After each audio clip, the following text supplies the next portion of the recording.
ॐ नमस्तस्मै गणेशाय ब्रह्मविद्याप्रदायिने यस्यागस्त्याय ते नाम विघ्नसागरशोषिणे ध्याये स्थिरेण चित्तेन गणेशं सर्वसिद्धिदं बुद्धिप्रकाशकं पूर्णं योगिनां हृदि संस्थितं स्वानन्देशं गणेशानं महावाक्यस्वरूपिणं तत्त्वमस्याकृतिधरं सिद्धिबुद्धियुतं भजे.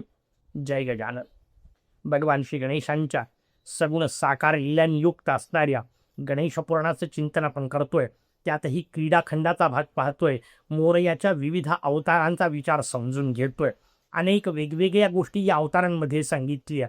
काही गोष्टी समान सांगितल्या, काही वेगवेगळ्या सांगितल्या. काय वेगवेगळं सांगितलं? अवताराचं प्रयोजन असणाऱ्या राक्षसाचं वर्णन वेगवेगळं सांगितलं. सुरुवातीला देवांतक नरांतकाच्या वधाकरता भगवान प्रगटले. दुसऱ्या अवतारात सिंधू दैत्याचा कमलासुराचा विषय सांगितला. गजानन अवतारात सिंधुरासुराचं वर्णन आपल्यासमोर येत आहे. त्याच्या वधाकरता भगवान प्रगटले, वेगवेगळ्या जागी प्रगटले. पहिला अवतार भगवान कश्यप आणि आदितीच्या घरी झाला विनायक अवतार कृतयुगातला. नंतर भगवान शंकरांच्या घरी दुसरा अवतार झाला मयुरेश्वर. गजानन अवतार प्रगटले भगवान शंकरांच्या घरी. त्यानंतर वरेण्याकडे पोचले आणि लीला सगळ्या पराशरांच्या आश्रमात झाल्या. अशा प्रकारची गोष्ट आपण पाहतोय. प्रत्येक अवतारामध्ये मोरयाचा रंग वेगवेगळा सांगितलाय. कृतयुगामधला विनायक अवतार त्यावेळा मोरया पीतवर्गीय होते असं वर्णन आहे, पिवळ्या रंगाचे होते. त्यानंतर त्रेतायुगातला अवतार झाला. मोरया मयुरेश्वर रूपात आले. मयुरेश्वर रूपात त्यांचं रंग पांढरा होता असं वर्णन आहे. त्यानंतर मोरया द्वापार युगात प्रगट झाले. गजानन अवतार धारण केला. यावेळी रंग लाल असल्याचं वर्णन आहे. वेगवेगळे हातांचं वर्णन आहे. विनायक अवतारात भगवान दशभुज होते. मयुरेश्वर अवतारात ते षडभुज म्हणजे 6 हातांचा अवतार होता असं वर्णन आहे. कायम तसे असतात असं नाही. विशिष्ट परिस्थिती जेव्हा परिपूर्ण प्रगट व्हायचं असतं त्यावेळा त्या स्वरूपात प्रगट होतात. जसं विनायक अवतारात आपण पाहिलं, शुक्ल विरोचनाच्या घरी जाऊन पोचले होते आणि तिथे पूर्ण स्वतःच्या वैभवाने मोरया प्रगट झाले होते. त्यावेळी ते दशभुज होते. षडभुज वर्णन मयुरेश्वरांचं केलं. गजानन अवतार आपण पाहतोय चतुर्भुज अवतार सांगितलेला आहे. 4 हातांचं वर्णन आपल्या समोर येतं. वेगवेगळे वाहनं सांगितले मोरयाचे. पहिला अवतार विनायक अवतार होता. पहिल्या अवताराचं वाहन सिंह असं सांगितलेलं आहे. मयुरेश्वर नावातच गृहीत आहे. मोरावर बसलेले आहेत, मयूर वाहन आहेत. आता आपल्यासमोर गजानन अवतार आहे. या अवतारात मोरयाचं वाहन मूषक सांगितलेलं आहे. या सगळ्यांमध्ये एक आंतरसंगती आहे, लक्षात घ्या. ती व्यवस्थित समजून घेतली पाहिजे. ती असंख्य अंगांनी समजून घेता येते. म्हणजे एका बाजूला आपल्याला गणेश पुराणातले हे अवतार सांगितलेले आहेत, दुसऱ्या बाजूला आपण वारंवार मुद्गल पुराणाचा उल्लेख करतोय. मोरगाव क्षेत्राचं वर्णन करतोय. मयुरेश्वर क्षेत्रावर असणाऱ्या अष्टविनायकांचं वर्णन करतो. त्या अष्टविनायकाच्या वर्णनामध्ये पहिला विनायक आपल्या समोर आहे, वक्रतुंड विनायक. वक्रतुंडाचं वाहन सिंह सांगितलं. इकडे विनायक अवताराचं वाहन सिंह सांगितलं, तिथे वक्रतुंड अवताराचं वाहन सिंह सांगितलं. दोन्ही पहिले पहिले सांगितलेत म्हणून सिंह सांगितला. का सिंह सांगायचा? प्रत्येकाच्या मागच्या भूमिका समजून घेण्याचा प्रयत्न करू. सिंह वाहनाचा संबंध केवळ एका प्राण्याशी नाहीये, एका प्रवृत्तीशी आहे. सिंहाला पशूंचा राजा म्हटलं जातं. पशु हा शब्द इथे जीव या अर्थाने वापरला जातो. देह ज्यांना ज्यांना आहे त्या सगळ्यांना पशुच म्हटलं जातं. त्या सगळ्यांचा राजा सिंह आहे. म्हणून देहाचं प्रतीक सिंह आहे. सगळ्यात मजबूत देह कोणाचा? सगळ्यात सुंदर देह कोणाचा? सगळ्यात क्षमताशाली देह कोणाचा? सगळ्यात सत्ताधीश देह कोणाचा? सिंहाचा. म्हणून तो जो प्रतीक रूपात वापरला देह, त्या देहावर ज्याची सत्ता चालते त्याला विनायक शब्द वापरला. पहिला तो देह हेच ब्रह्म आहे असं जे पहिलं वर्णन केलं जातं त्याला वक्रतुंड असं म्हणतात. सगळीकडून एकच सूत्र सांगायचंय. किंवा मग या पद्धतीत दुसऱ्यांची वाहनं तसे का नाही आहेत? नाही. दुसरीकडे वापरताना आपल्याला लंबोदर सांगितले, कारण 4 अवतार मी सांगितले होते. पहिले व्यष्टी पातळीवरचे आहेत. 4 अवतार म्हणजे वक्रतुंड, एकदंत, महोदर, गजानन. इथपर्यंत व्यष्टीचं वर्णन आहे. लंबोदर, विकट, विघ्नराज, धूम्रवर्ण समष्टीचं वर्णन आहे. इकडचा व्यष्टीतला वापरला पहिला, दुसरा इथला नाही वापरला, दुसरा समष्टीतला वापरला, विकट अवतार. मग पहिल्या अवताराचं वाहन सिंह सांगितलं, दुसऱ्या अवताराचं मयूर ते समष्टीत सांगताना सांगतात. कारण कारण समष्टीचाच विचार वापरायचा आहे, संसाराचा विचार वापरायचा आहे, म्हणून समष्टीचा विचार येतो. आणि संसाराचं प्रतीक असलेला मोर, विकटाचं वाहन आपल्याला पाहायला मिळतं. विकट मयुरेश्वर क्षेत्राचं वर्णन आहे, 6वा अवतार आहे, म्हणून मोरयाच्या 6व्या अवताराचं वर्णन आपल्या समोर विकटाच्या रूपात येतं. संपूर्ण मुद्गल पुराणाचा 6वा खंड त्या मयुरेश्वर क्षेत्राला समर्पित आहे, कारण संसाराचं प्रतीक आपल्या समोर आहे. जसं संसाराचं प्रतीक मोर आहे, तसं संपूर्ण विश्वाचं प्रतीक श्री क्षेत्र मोरगाव आहे. सगळ्या विश्वातल्या सगळ्या देवता, सगळ्या विश्वातले सगळे क्षेत्र, सगळ्या विश्वातल्या सगळ्या नद्या, सगळं एका जागी, असं त्या मयुरेश्वर क्षेत्राचं अद्वितीय वैभव सांगितलं. त्याचं वर्णन आपल्याला करण्याकरता मुद्दाम त्याला 6व्या खंडाचा विषय केला. तिथे 6वा विनायक, विकट विनायक घेतले. त्या विकट विनायकाचं वाहन मयूर आपल्याला पाहायला मिळतं. त्यानंतर एक अवतार आपल्या समोर आहे, विघ्नराज अवतार. अष्टविनायकांचं वर्णन केलं म्हणून सांगतो, त्यातलं वाहन फक्त वेगळं आहे. वाहन म्हणण्यापेक्षा खरं तर ते आसन आहे मोरयाचं. मोरया शेषासनावर बसलेले आहेत, शेषाची वेटोळा घातलेला आहे, त्याच्यावर मोरया शांतपणे बसलेले आहेत, असं विघ्नराज स्वरूपाचं वर्णन आहे. उरलेले 5 राहिले, त्या उरलेल्या 5ांचंही वाहन मूषकच सांगितलेलं आहे. मोरयाचे अनेक अवतार झाले, त्या अनेक अवतारांपैकी बहुसंख्य अवतारांमध्ये मोरया मूषक वाहन आहेत, कारण मूषक हे मोरयाचं वेगळेपणाने वाहन आहे. बाकीची वाहनं इतर देवांना एखाद्या वेळी तरी पाहायला मिळतील. म्हणजे जसं सिंहाचं वर्णन केलं, पण आई जगदंबा सुद्धा बसलेली आहे, आपल्याला वर्णन पाहायला मिळेल. मयुराचं वाहन वर्णन आपण केलं, पण कार्तिक स्वामी देखील मोरावर बसलेले आपल्याला वर्णन पाहायला मिळेल. मा सरस्वतीच्या जवळ सुद्धा मयुराचं वर्णन आपल्याला पाहायला मिळेल. मूषक मोरयाचं स्वतंत्र अस्तित्व आहे. मूषक वाहन इतर कोणाचंच नाही, फक्त आणि फक्त मोरया बसतो. तिसरी अवस्था सांगितली, टप्प्याटप्प्याने विकास सांगितला. सगळ्या देहांवर शक्ती चालते, म्हणून मी मुद्दाम सांगितलं तसं, कारण देहाचा संबंध शक्तीशी आहे. असत ब्रह्म त्याला म्हटलं लंबोदर अवस्थेत, म्हणून शक्तीचंही वाहन सिंहच सांगितलं. त्यानंतर तेजाचा संबंध येतो, त्या देहाला चालवणाऱ्या चैतन्याचा संबंध येतो. ते जे सेना सगळी या इंद्रिय रूपी, या सगळ्या इंद्रिय रूपी सेनेचा जो सेनापती, त्या कार्तिक स्वामींचं वाहन तेवढ्याकरता मयूरच सांगितलंय. ही जी सगळी शक्ती, त्या सगळ्या शक्तीला किंवा बाहेरच्या क्षमतांना सिद्धी असं म्हणतात. दुसऱ्या बाजूला अंतर्गत क्षमता ज्या आहेत, म्हणून देही पुढची अवस्था सांगितली. इकडे विकट म्हटलं, त्या देही अवस्थेला, त्या आंतरिक अवस्थेला बुद्धी असं म्हणतात. जेव्हा बुद्धी म्हणतात तेव्हा तिला सरस्वती म्हणतात, म्हणून तिचं वाहन मयूर सांगितलं. किती वेगवेगळ्या अंगाने ही आंतरसंगती आपल्याला समजून घेता येते, लक्षात घ्या. आता मी आपल्या समोर वर्णन करतोय पुढचं, फक्त मोरयाचं. सिद्धी झाली, बुद्धी झाली, मोरया तो मूषकावर बसतो, तो फक्त मूषकावरच बसतो, कारण अंतिम वाहन मूषक सांगितलं आणि मूषकावर फक्त मोरयाच बसतो. आता बाकी कोणाचाच विचार तिथे नाही, हा भाव व्यवस्थित समजून घ्या. मग त्या मूषकाच्या कथा येतात. पुराणांची पद्धती वेगळी आहे, आपण वारंवार आता समजून घेतलेली आहे. पुराणात कथा पौराणिक पद्धतीने घेतील. मूषक कुठून आला, मूषक वाहन का झालं, याच्या सांगणाऱ्या कथा येतात. मग क्रौंच नावाच्या गंधर्वाला कशा पद्धतीने शाप मिळाला, गमतीची गोष्ट आहे. एका गणेश पुराणातच क्रौंच त्या गंधर्वाला झालेल्या शापाच्या 2 कथा आहेत. म्हणजे एकदा वामदेव महर्षींनी त्याला शाप दिला, कारण इंद्राची सभा होती, सभेमध्ये हा इकडून तिकडे चालत होता. चालता चालता याचा पायी वामदेवांना लागला. महर्षी वामदेवांनी शाप दिला, नुसते इकडे तिकडे उड्या मारतो उंदीर हो. वाक्य लक्षात ठेवा, नुसते इकडे तिकडे उड्या मारतो म्हणून उंदीर हो, प्रवृत्ती सांगायची आहे. दुसरी कथा आपल्या समोर येते. सौभरी नावाचे ऋषी आहेत, या ऋषींच्या घरी त्यांची पत्नी राहतीये. त्या पत्नीच्या तिथे हा क्रौंच गंधर्व जाऊन पोहोचला, तिच्यावर भाळला, जबरदस्ती तिला चोरून नेण्याचा प्रयत्न करतो. महर्षी सौभरी येऊन पोहोचले. महर्षी सौभरींनी शाप दिला, इतरांच्या गोष्टी चोरून वापरण्याकरता प्रवृत्त असणारा तू उंदीर हो. प्रवृत्ती लक्षात घ्या, दोन्हीकडून तेच सांगायचंय. निरर्थक उड्या मारणे उंदराची प्रवृत्ती आहे, चोरून बाकीच्या गोष्टी नेणे उंदराची प्रवृत्ती आहे. त्या प्रवृत्तीवर नियंत्रण ज्याचं आहे त्याला मोरया असं म्हणतात. ही प्रवृत्ती कुठून येते? त्याचं उत्तर ही मनाची प्रवृत्ती असते. त्या मनावर ज्याचं नियंत्रण चालतं मोरया त्याला म्हणतात. एवढंच सांगायचंय. बाकीच्या कथा सोडून द्यायच्या. कथांची मोठी गडबड असते.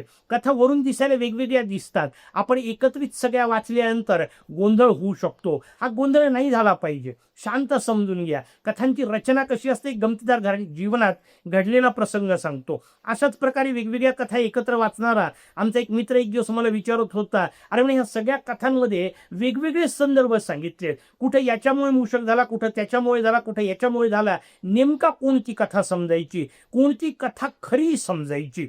मी त्याला गमतीदार पद्धतीने उत्तर दिलं. એટલે एक काम कर, बस खाली. समोर नेमक्या गोळ्यांचं एक पाकिट पडलं होतं, जेम्सच्या गोळ्या होत्या. मी त्याला एक गोळी उचलली, लाल रंगाची गोळी खायला दिली. म्हटलं खा. त्यांनी खाल्ली आनंदाने. म्हटलं कशी लागते? म्हटलं सुंदर लागते म्हणेन. मग त्याला मी पिवळ्या रंगाची गोळी दिली. म्हटलं आता सांग कशी लागते? म्हणजे सुंदरच लागते. मग निळ्या रंगाची दिली, हिरव्या रंगाची दिली. 4-5 गोळ्या त्यांनी खाल्ल्या. 4 गोळ्या खाल्ल्यानंतर त्याला विचारलं, म्हणजे आता कोणत्या गोळीची चव चांगली होती सांग.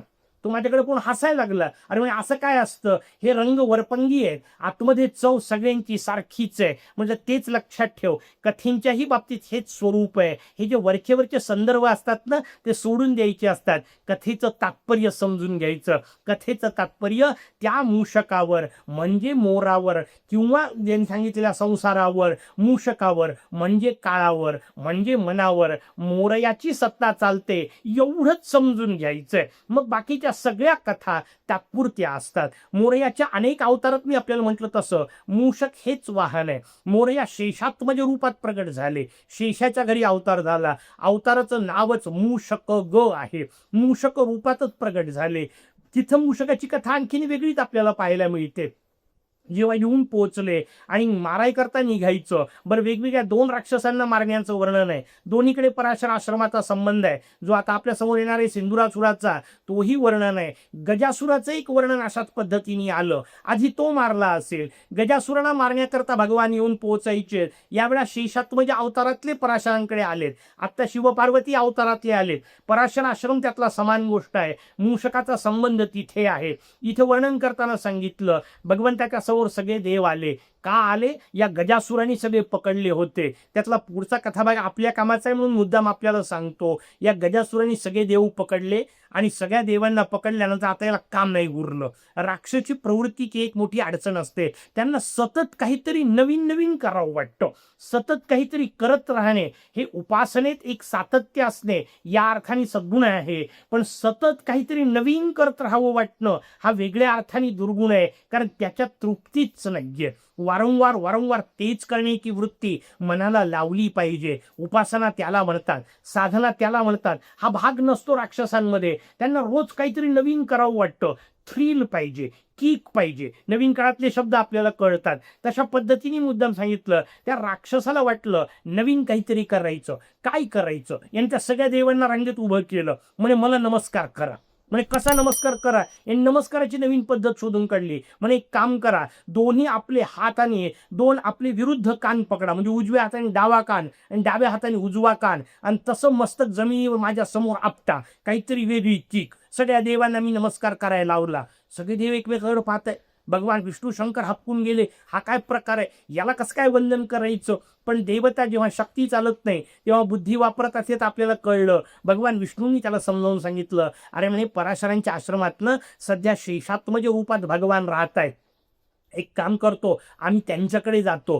ते आम्हा सगळ्यांचे पूज्य आहेत. त्यांना घेऊन येतो. त्यांच्या सकट नमस्कार केला तर खरी मजा. आम्ही काय तर आम्ही तो तुझ्या कारावासात आहो, वाटेल तेव्हा नमस्कार करू. अशा प्रकारची बुद्धिमत्ता त्याला सांगितली. त्याला ते पटलं. राक्षसाची प्रवृत्ती सांगितली आपल्याला, आणि तो विचार करतो हरकत नाही, सोडून देतं काय बिघडतंय, जातील कुठे, पुन्हा पकडून आणू शकतो. एवढा स्वतःवर अहंकार आहे त्याचा. त्यांनी सगळ्यांना सोडलं. सगळ्या देवता पराशरांच्या आश्रमात आल्या असं वर्णन आहे. आणि मोरयाच्या समोर त्यांनी सांगितलं, असं विचित्र सांगतोय. मोरयानी सांगितलेलं वर्णन फार सुंदर आहे. मोरया म्हणतात, सुंदर आहे प्रक्रिया. नमस्कार आता याच्यानंतर आम्हाला असा करा. पुन्हा देवता एकमेकाकडे पाहतात, यांना नमस्कार करायचा. भगवान शंकर सांगतात, अरे सामान्य पुत्र नाहीये, शेषाच्या पोटी आला म्हणून नका समजू, पार्वती शंकराच्या पोटी येतो आमच्या या अर्थाने नका समजू, पराशरांच्या आश्रमात राहतोय म्हणून नका समजू, आपल्या सगळ्यांचा इष्टदेव आहे, नमस्कार करू. आणि मग मोरयाच्या समोर तसा नमस्कार करण्यात आला. त्याकरता कथा सांगतोय. गाणपत्य पद्धतीचा नमस्कार या निमित्ताने आपल्या समोर कथाकारांनी ठेवलाय. गणेश उपासनेमध्ये नमस्कार करतानाची एक पद्धत आहे, आपले हे दोन्ही हात अशा पद्धतीने बंद करावेत आणि इथे 3 वेळा आपटावं. याला कुट्टन करणे असं म्हणतात. सुरुवातीला असं कुट्टन करावं. शुक्लांबरधनं देवम शशिवर्णं चतुर्भुजं प्रसन्न वदनं ध्यायेत सर्वज्ञोपशांतये हा श्लोक म्हणून कुट्टन करावं. आणि कुट्टन केल्यानंतर आपल्या विरुद्ध हाताने आपले 2 कान पकडावेत आणि मोरयाच्या चरणावर हळूच 3 वेळा मस्तक शब्द सांगितलंय, आवाज आला पाहिजे. पण मोरयाच्या नाजूक चरणाचा विचार करूनही याचा हिशोब करत हळूवार मस्तक तिथे आपटावं. अशा पद्धतीने केलेला नमस्कार मोरयाला अत्यंत प्रिय असतो. गुढघ्यावर बसायचं, आपले विरुद्ध हाताने विरुद्ध कान पकडायचे आणि मोरयाच्या चरणासमोर 3 वेळा मस्तक चरणाच्या अलीकडे, चरणाला लागायचं नसतं, त्याच्यावर डोकं नाही आपटायचंय, थोडं अलीकडे 3 वेळा मस्तकाचा प्रहार जमिनीवर करावा. याचा विचार सांगितला. याला गाणपत्य नमस्कार म्हणतात. कसं आहे, प्रत्येक देवतेचे वेगवेगळे नमस्कार सांगितले. भगवान विष्णूंना नमस्कार करायचा असेल तर हृदयाजवळ असा कमलपुंज अशा पद्धतीचे, कमलपुंजवत अशा प्रकारची आकृती हाताची करावी आणि भगवान विष्णूंना नमस्कार करावा. शंकरांच्या नमस्काराची एक मजेदार पद्धती सांगितली आहे. आपले दोन्ही गाल फुगवावेत आणि हाताने त्याच्यावर असा डमरू सारखा अशा पद्धतीने आवाज करावा. भगवान शंकरांना हा नमस्कार अत्यंत प्रिय असतो.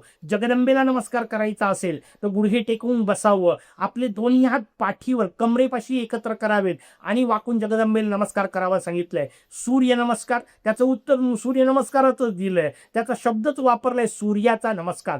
प्रत्येक देवतेला नमस्कार करण्याची एक वेगळी पद्धत शास्त्राने दिली, ती या निमित्ताने आपल्या समोर कथेमध्ये येते. गजासुराच्या कथेच्या निमित्ताने पराशरांच्या आश्रमातला विषय असल्यामुळे मी आपल्यासमोर मुद्दाम हा विषय सांगितला. तसा नमस्कार मोरयाला करावा अत्यंत प्रिय असतो. त्या गणेश नमस्काराचं वर्णन वापरलं. मूषक तिथेही वाहन आहे. आता इथेही मूषक वाहनाचं वर्णन आहे. गजानन अवतारात जेव्हा मोरया आले, मूषकावर बसले. कसा मूषक तयार केला? मोरयानी सगळ्यांना सांगितलं, आम्ही लढू, त्याच्याबद्दलचा प्रश्न नाही, युद्धाकरता आम्ही तयार होऊ, पण आम्हाला आजपर्यंत न वापरलेलं वाहन पाहिजे. आणि त्याच्या पलीकडची महत्वाची गोष्ट, तुम्ही जे सगळे ईश्वर महेश्वर एकत्र आलात ना, तुम्हा सगळ्यांच्या शक्तीने युक्त असणारं आणि तुमच्या गुणधर्माचं असणारं वाहन पाहिजे. किती मजेदार मागणी आहे मोरयाची, लक्षात घ्या. तुम्हा सगळ्यांच्या शक्तीने युक्त असणारं म्हणजे तुमची शक्ती त्याच्यामध्ये टाका. आणि दुसरी महत्वाची गोष्ट, तुम्हा सगळ्यांच्या गुणांनी युक्त असलं पाहिजे. सगळ्या देवता एकमेकांकडे पाहतात, चिंतन करतात, काय नेमकं असं आहे. भगवान शंकरांनी आणि विष्णूंनी प्राधान्याने चिंतन केलं. त्यांनी सगळ्या देवतांना समजावून सांगितलं, लक्षात ठेवा, जगात जेवढे काही जीव आहेत ना, हे सगळे जीव जो आनंद घेतात पंच ज्ञानेंद्रियांच्या माध्यमातून, शेवटी आतमध्ये आपणच राहतो. आपण आत राहून या सगळ्या जीवांचे आनंद उपभोगत असतो. म्हणजे आपण आतमध्ये बसून वेगळ्या अर्थाने या आनंदाचा चौरवत उपयोग करतो. चोराप्रमाणे, चोर या शब्दाचा इथला अर्थ आहे न कळत एखादी गोष्ट करणे, या अर्थाने तो शब्द वापरला. न समजून घेता त्याची नसलेली गोष्ट वापरणे. करत देह आहे पण आनंद मात्र जीवात्म्याला मिळतोय, म्हणून तो जीवात्मा जो आहे ना, तो जीवात्मा चौर वृत्तीचा आहे, अशा अर्थाने तो शब्द वापरला. ती प्रवृत्ती सांगायची आहे. त्याला चोर म्हणणे हा त्यातला भाव समजू नका. त्या पद्धतीने तो आनंद घेतो, त्याला आनंद मिळतो हे कळत नाही. आनंद करता तो स्वतः काहीच करत नाही, पण आनंद मात्र त्याला मिळतो. हे जे भाव आहेत त्यातले ते समजून घ्या. त्या जीवात्म्याला चौरवृत्ती म्हटलं. हे सगळ्या देवता एकमेकाला सांगतात, आपण या सगळ्या जीवांच्या देहात राहतो. अहम वैश्वानरो भूत्वा प्राणीनाम देहमाश्रितः, ही जी शास्त्रांनी रचना सांगितली, मी या सगळ्या देहांमध्ये राहतो. तो जो तत्व आहे त्या तत्वाला चौरवृत्ती असं म्हणतात. असं भगवान विष्णू शंकर सगळ्या देवतांना समजावून सांगतायत. आणि म्हणजे आपण तसे राहत असल्यामुळे आपली ती वृत्ती बाहेर काढू, आपल्या सगळ्यांच्या तेजाने त्या चौर्याचं प्रतीक असलेला, कारण शेवटी काहीतरी आकार द्यावा लागेल कुठल्याही गोष्टीला. गुण दाखवायचे असतील तर गुणांना आकार दिल्याशिवाय पर्याय नाहीये. गुण निर्गुणच असतात, ते केवळ अमूर्त स्वरूपात असतात, पण त्यांना एक मूर्ती करावी लागते. तसं आपल्या सगळ्यांचं तेज बाहेर काढू आणि त्याचं मूषक रूप करू. का? कारण मूषक तसा वागतो. उंदीर प्रतीक आहे कशाचं? प्रत्येक गोष्ट चोरून वापरण्याचं. उंदीर असंच काम करतो, रात्री काम करतो, जेव्हा आपण निद्रिस्त असतो. याचा अर्थ आपल्याला न कळत तो काम करतो, प्रत्येक गोष्ट कुरतडतो. हे दुसऱ्याचं तत्व आहे, आणखी वेगळ्या अर्थाने समजून घ्यायचं. प्रत्येक गोष्ट कुरतडतो, जे दिसेल ते कुरतडतो. कामाचं कष्ट म्हणून कुरतडतो असं नाहीये. खाण्याकरता पदार्थ कुरतडले तर गोष्ट वेगळी आहे. कपडेही कुरतडतो, पुस्तकही कुरतडतो, त्यात त्याला काही खायचं नाहीये, पण सगळं कुरतडत राहतो. हे सगळं कुरतडणारा, आत राहून कुरतडणारा, पत्ता न लागू देता कुरतडणारा असा जो आतमध्ये असलेला जीवात्मा आहे ना, त्याचं प्रतीक आहे मूषक. तशीच आणखीन एक गोष्ट सांगितली, कारण एकेकाचं तत्व सांगायचंय. विनायक अवतार सांगितला, सिंह वाहनाचा विषय सांगितला, देहाचा विषय सांगितला, देहाच्या पलीकडे जाऊन मयुराचा विषय सांगितला, संसाराचं प्रतीक सांगितला, तिसरं मूषक वाहन सांगितलं. या संसाराला चालवणारं तत्व काळ असं म्हणतात त्याला. तो काळ या संसाराला चालवतोय. त्या काळाचा विचार आपल्यासमोर मूषकाच्या रूपात केला, कारण काळ असाच आहे, न कळत कुरतडत आहे, सगळं कमी करत आहे, साम्राज्याच्या साम्राज्य नष्ट करून टाकले. काळ सर्व भक्षक आहे. म्हणून मग मोरयाची प्रार्थना, मूषक वाहनाची प्रार्थना. कशा शब्दात? समर्थ रामदास स्वामींनी वेगळ्याच पद्धतीने रचना आपल्यासमोर केली. ते म्हणतात, तुझी या कृपेचेनी बरे वितुळती भ्रांतीची पडरे आणि सर्व भक्षक काळे दास्यत्व कीजे. मोरया तुझी कृपा झाली ना, सगळे भ्रांतीचे पडळे निघून जातात, शुद्ध होते वृत्ती, स्वच्छ दिसायला सुरुवात होते, आणि सर्व भक्षक जो काळ आहे ना, ज्याचं प्रतीक मूषक आहे, तो दास्य कीजे, तो आपला दास होऊन राहतो. त्या सगळ्या काळावर, त्या त्रिकालावर ज्याची सत्ता चालते, त्या कालत्रयातीत मोरयाला मूषक वाहन असं म्हणतात. त्याचं वर्णन गजानन स्वरूपात केलं जातं. बाकी गजानन चरित्रातल्या कथा उद्याच्या भागात पाहू. तोपर्यंत जय गजानन. गणेश भक्तांनो, आपल्या चॅनेलला सबस्क्राईब करा, व्हिडिओला लाईक करा आणि आपल्या मित्रपरिवारासोबत नक्की शेअर करा. जय गणेश.